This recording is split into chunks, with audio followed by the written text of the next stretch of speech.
Hi friends, welcome to my channel. ఈరోజు మనం discuss చేసుకోబోయే టాపిక్ ఆన్ కంటిన్యూయేషన్ విత్ నేను ఎవరు రిలేటెడ్గా నా ఎక్స్పీరియన్సెస్ ఎలా ఉన్నాయి, సాక్షిగా చూసేటప్పుడు ఏమేమి ఇంప్రూవ్మెంట్స్ వస్తున్నాయి యాజ్ ఏ లైక్ అరౌండ్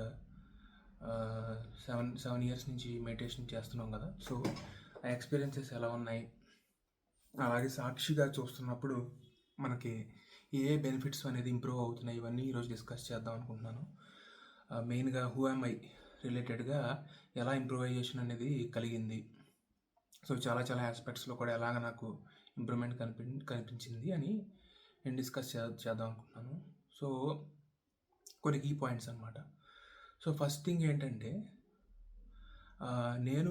నేను ఎవరు అనేది మనం లాస్ట్ వీడియోలో మనం డిస్కస్ చేసాం. నేను ఎవరు అంటే మన సాక్షిగా ఎప్పుడు ఉండేదే నేను, ఎప్పుడు నిరంతరం సాక్షిగా గ్రహిస్తూ ఆత్మవీక్షణంతో మనం ఎప్పుడు చూసే యొక్క ప్రక్రియనే అసలైన నేను తత్వంగా ఉంటుందన్నమాట. ఏదైతే లేదో అది ఎప్పుడు నేను ఉన్నానని చెప్తానే ఉంటుంది, ఏదైతే ఉందో అది నేను ఉన్నాను అని చెప్పదు. సో ఈ ఉన్నాను లేను అనేది కూడా మనం మాట్లాడుకుంటున్నాం అని అంటే ఇది కూడా ఒక థాట్ ఫామ్లోని, ఒక ప్రపంచంలోని, ఒక థాట్లోనే మాట్లాడుకుంటున్నాం. నేను అనేది ఎప్పుడు కూడా నేను ఉన్నాను అని చెప్పదు, అది జస్ట్ ఉంటుందంతే. ఏదైతే థాట్స్ అనేది లేదో ఎప్పుడు వస్తా ఆన్ అవుతా ఆఫ్ అవుతా. ఒక సాలిపురుగు ఎలా అయితే ఈ యొక్క దాని యొక్క ఈ వెబ్ని బయటికి ఎలా పుష్ చేసి ఎలా అయితే మళ్ళీ లోపలికి లాక్కుంటుందో, అలాగే ప్రపంచంతో సంబంధించిన విషయాలు మనం వాసనలో ఇక్కడ మనకు వచ్చిన మెమరీస్ ఇవన్నీ కూడా మనకి ఆన్ అండ్ ఆఫ్లో వస్తా అది ఇది నువ్వే అని చెప్తా ఉంటుందన్నమాట రెగ్యులర్గా.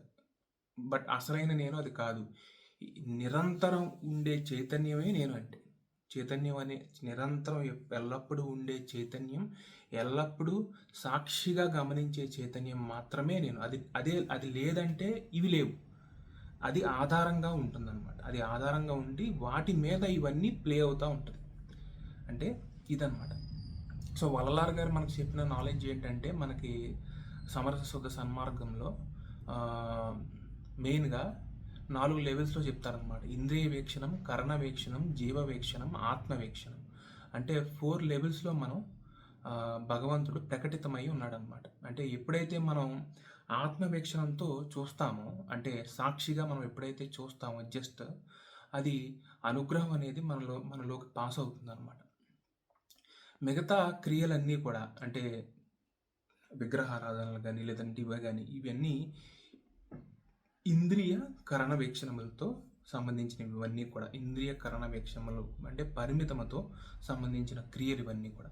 అంటే ఒక భగవంతుడిని క్రియేట్ చేసి, అవి తప్పు అని అనట్లేదు, బట్ అది ఒక పరిమితి వరకే ఉంటుందన్నమాట. సో ఎప్పుడైతే మనం జీవ ఆత్మ వీక్షణం అనేది చేసామో అప్పుడే మనం నిజంగా చూసినట్టు అనమాట. నిజంగా మనం అనేది ఏదైతే ఉందో అది మనం నిజంగా ఆత్మవీక్షణం ద్వారా అది ప్రాక్టీస్ చేసే కొద్ది అది పర్మనెంట్గా మనతో ఉంటుంది అనమాట. దీన్నే సహజతత్వం అంటారు అనమాట.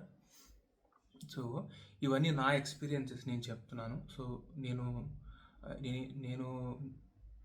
I'm also learning. సో నేను ఏదో గొప్ప అని నేను చెప్పట్లేదు. So these are the things main. So these are the key points.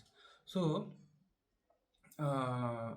నాకు ఒక తెలిసిన వాళ్ళు తను ఏమన్నారంటే, ఈ సాక్షిగా చూసే తత్వం గురించి ఒక సిచ్యువేషన్ జరిగిందనమాట ఒక తెలిసిన వాళ్ళకి.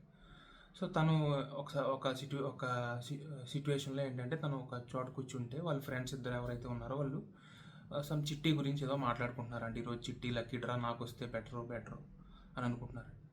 తను సాక్షిగా అది గమనించి, ఓకే ఇలా నాకు జరుగుతుందని తను గమనిస్తూ ఉంది. తను ఏమనుకుంటుందంటే, ఈరోజు నాకు వస్తే బాగుండని అనుకుంటాను. తనకు వస్తుంది అని జస్ట్ సాక్షిగా వచ్చినప్పుడు సాయంత్రం తనకి అది జరిగిందంట. అంటే ఎప్పుడైతే సాక్షిగా మనం అనేది యాక్సెప్టెన్స్ అనేది చేస్తామో ఒక మ్యాజిక్ అనేది హ్యాపీ అవుతుందన్నమాట. ఎప్పుడైతే సాక్షిగా చూడటం అంటే ఏంటంటే యాక్సెప్టెన్స్ని పెంచుకోవటం, ఎల్లప్పుడూ గమనించడం. అలాగే నాకు కూడా కొన్ని థాట్స్ వస్తూ ఉంటాయి.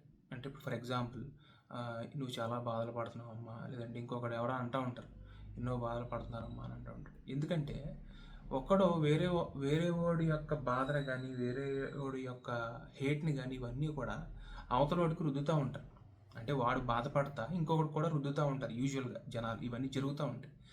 ఎప్పుడైతే నువ్వు ఆ ఫ్రీక్వెన్సీతో మ్యాచ్ అయ్యా, నేను బాధపడుతున్నానని నువ్వు ఆ థాట్, ఆ ఫ్రీక్వెన్సీతో నువ్వు కనెక్ట్ అయ్యావో, నువ్వు కూడా బాధపడుతూ ఉంటావు. సో ఎప్పుడు కూడా ఆ ఫ్రీక్వెన్సీతో నువ్వు కనెక్ట్ అవ్వకూడదు. ఎప్పుడు కూడా అబండెన్స్గా థింక్ చేసుకుంటాం మనం. ఎల్లప్పుడూ గమనిస్తూ ఉండాలి. ఈ థాట్ అనేది ఎక్కడి నుంచి వస్తుంది, ఎవడు దీన్ని క్రియేట్ చేస్తున్నాడు, హేట్ అనేది ఎక్కడి నుంచి వస్తుంది, ఇవన్నీ కూడా గమనిస్తా రిఫ్లెక్షన్ ఉంటా ఉండాలి. అప్పుడే మనం పర్మనెంట్గా ప్రోగ్రెస్ అవుతూ ఉంటాం. మెడిటేషన్లు ఇవన్నీ చేసేసి ఏయో పెద్ద పెద్ద మెడిటేషన్లు ఏంటిది చేసేస్తే సరిపోదు, మైండ్ కంప్రెస్ చేసేస్తే సరిపోదు. సాక్షిగా గమనించడం అనేది నేర్చుకోవాలి. అది పర్మనెంట్గా ఉంటుంది. అంతేగాని మెడిటేషన్ చేసేసి మళ్ళీ మెడిటేషన్ అయిపోయిన తర్వాత మళ్ళీ వచ్చేతనే ఇలాగా ఈ టైప్ ఉండకూడదు మనం. ఓకే, సో ఇవి నేర్చుకోవాలన్నమాట. సో మెడిటేషన్ అనేది ఇంపార్టెంట్ కాదు అని అనట్లేదు, అది ఇంపార్టెంటే. బట్ మెడిటేషన్ ఒకదాని మీద డిపెండ్ అయిపోయి సాక్షిగా చూడటం అనేది చూడటం అనేది లేకపోతే అనుగ్రహం అనేది పాస్ అవ్వదు. అనుగ్రహం పాస్ అవ్వాలంటే సాక్షిగా చూడటం బాగా నేర్చుకోవాలి. అది నేర్చుకున్నప్పుడే మనం బలపడతాం అనమాట. ఎవడైనా చెప్పినా కానీ మనం పట్టించుకోకూడదు. మనం మనలాగే ఉండాలి. మన ఇంట్రాస్పెక్షన్ జరుగుతూనే ఉండాలన్నమాట. సో ఇది ఈరోజు నేను రికార్డ్ చేద్దాం అనుకుంటున్నాను. Thank you.